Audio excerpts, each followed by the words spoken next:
جان یا بابا جان کچھ کہتے ہیں کہ پتر کی کم آفٹر دا بریک کل ہم ڈیلی ڈوز میں حمید بات کر رہے تھے. ہم چترال کی افادیت, وہاں کے موجود قدرتی وسائل کو بروئے کار لا کے پاکستان کی ترقی میں کلیدی کردار ادا کیا جا سکتا ہے, اس کے بارے میں ہم بات کر رہے تھے. بٹ آل دو وہاں کے میوزیمس کو بھی ہم دیکھتے ہیں, وہاں کی خوبصورتی کو, وہاں کے وسائل کو, لیکن پہلی دفعہ 75 سال بعد اکنامک زون جو ہے وہ بنانے کی وہاں پر بات کی جا رہی ہے. آپ کی بات بالکل ٹھیک تھی کہ بات کی جاتی ہے, لیکن مزہ تو تب آئے نا جب اس کو تکمیل کی جانب بڑھایا اور اس کو امپلیمنٹیشن کی جانب بڑھایا جائے حمید, کیونکہ یہی اہم چیز ہوتی ہے کہ اناؤنسمنٹ تو ہو جاتی ہے لیکن پھر جب آتی ہے باری تکمیل کی اور بات بالکل درست ہے سوہا. اگر ہم مختلف علاقوں کی طرف جاتے ہیں اور مختلف علاقوں کی آپ دیکھیں کہ معدنیات کے حوالے سے آپ ان وزیرستان کے علاقے کی طرف جائیں جہاں بہت سارے پیکیجز چلے بھی ہیں, ہمارے ٹیلی ویژن کی اسکرین پر بھی پروگرام چلا ہے. اسی طرح اگر آپ جاتے ہیں بلوچستان کی طرف یا ان علاقوں کی طرف جہاں آپ کے پاس بے پناہ ایسی چیزیں موجود ہیں کہ آپ کو IMF یا دیگر جگہوں میں جانے کی کوئی ضرورت نہیں ہے, نہ کسی کو دوستی اور دوستیوں کے واسطے دے کے آپ نے پیسے لینے ہیں. بہت ساری چیزیں یہاں پہ موجود ہیں, لیکن سب سے بڑا مسئلہ یہ ہوتا ہے کہ پروجیکٹ سٹارٹ ہوتے ہیں, شروع ہوتے ہیں, شروعات میں بڑی ہائپ کریٹ کی جاتی ہے, بعد میں پھر ہم دیکھتے ہیں کیونکہ ہمارا سب سے بڑا پرابلم کیا ہے سوا, یہاں پہ جتنے بھی بڑے آفیسرز ہیں, بڑے بڑے لوگ جو بڑی بڑی کرسیوں پہ بیٹھے ہیں, خاص کر بیوروکریسی جو ہماری ہے, ان کو جب تک حصہ نہیں ملتا تب تک آگے وہ کام نہیں چلتا. چاہے بہت سارے انجینئر ہیں,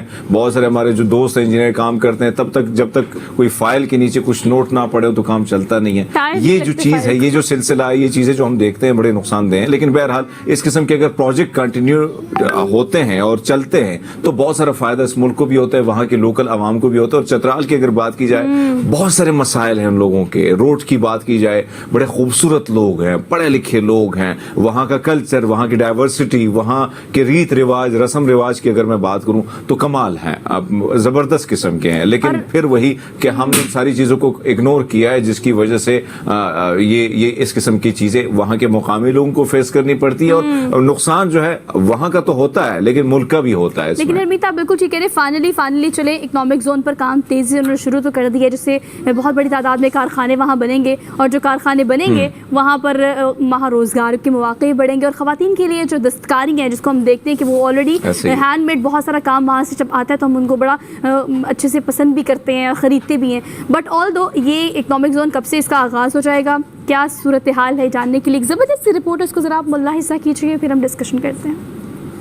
چترال خیبر پختونخوا کا رقبے کے لحاظ سے سب سے بڑا ضلع ہے جو 14,850 مربع کلومیٹر پر محیط ہے, مگر ترقی کے میدان میں یہ سب سے پیچھے رہا ہے. چترال میں ابھی تک کوئی خاص انڈسٹری یعنی کارخانے نہ ہونے کی وجہ سے زیادہ تر لوگ ملک کے بڑے بڑے شہروں میں جا کر محنت مزدوری کرتے ہیں. 75 سال بعد چترال اکنامک زون کی منظوری کے بعد اس پر تیزی سے کام جاری ہے. صوبائی حکومت کی جانب سے 40 کروڑ روپے کی لاگت سے تعمیر ہونے والا چترال اکنامک زون سے اس علاقے کا قسمت بدلے گا. یہاں 100 سے زیادہ ماربل کے کارخانے لگیں گے اور خواتین کے لیے بھی دستکاری مراکز اور چھوٹے بڑے کارخانے لگنے سے ان کو بھی روزگار کا موقع میسر ہوگا. اکنامک زون کے مینیجر نے اس کی تفصیل بتاتے ہوئے اسے چترال کے لیے ایک تحفہ قرار دیا. تو یہاں پہ انڈسٹریز لگیں گی تو ان کو لوگوں کو جاب ملیں گی.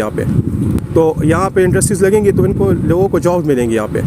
یہاں کے لوگوں کو مطلب جو ایجوکیٹڈ لوگ ہیں, آپ کو جیسے پتہ ہے چترال میں نا, تو اکاؤنٹس سیکشن میں مطلب فائنانس ہر جگہ پہ مطلب یہ لوگ سیٹل ہو سکتے ہیں, جابز مل سکتی ہیں. یہاں پہ روزگار کے کافی انشاءاللہ موقع فراہم ہوں گے لوگوں کے لیے. چترال اکنامک زون پر مقامی لوگ بھی نہایت خوش ہیں. جب یہ اکنامک زون مکمل ہوگا تو اس میں روزگار کے مواقع پیدا ہوں گے, تو لوگوں کو روزگار کا ادھر موقع ملے گا, تو لوگ باہر جانے کے بجائے ادھر ہی کام کریں گے اپنے ایریا میں. یہ چیز سے چترال سے بے روزگاری اور غربت کا ختم ہوگا انشاءاللہ. گنگ کے مقام پر چترال اکنامک زون میں ٹیوب ویل, بجلی, سڑکیں, نالی, دفتر, نکاسی اور دیگر منصوبوں پر نہایت معیاری کام زور و شور سے جاری ہے. تعمیراتی کمپنی کے ترجمان کا کہنا ہے کہ وہ مقدار اور معیار پر کبھی سمجھوتہ نہیں کرتے. اگر گورنمنٹ چاہتی ہے کہ چترال کو ترقی دی جائے, ہم بھی اپنی کنٹریبیوشن اس میں KPIs میں کو ہم نے پیش کیے. سپوز کام کے دوران میں یہاں کے لوگوں کو بہت زیادہ روزگار کے مواقع ملے. ایٹ دیٹ ٹائم بھی 70-80 مزدور ہمارے ساتھ کام کر رہا ہے. چترال اکنامک زون کی تکمیل سے یہاں ہزاروں لوگوں کو ہنر سیکھنے اور روزگار کا موقع میسر ہوگا. یہاں کارخانے لگنے سے امید ہے کہ اب مقامی لوگ محنت مزدوری کرنے کے لیے دوسرے شہروں میں جانے پر مجبور نہیں ہوں گے. معاشی طور پر مستحکم ہونے سے امید ہے کہ چترال کی سڑکیں بھی بہتر ہوں گی اور یہ علاقہ سیاحت کے لحاظ سے بھی مزید ترقی کرے گی.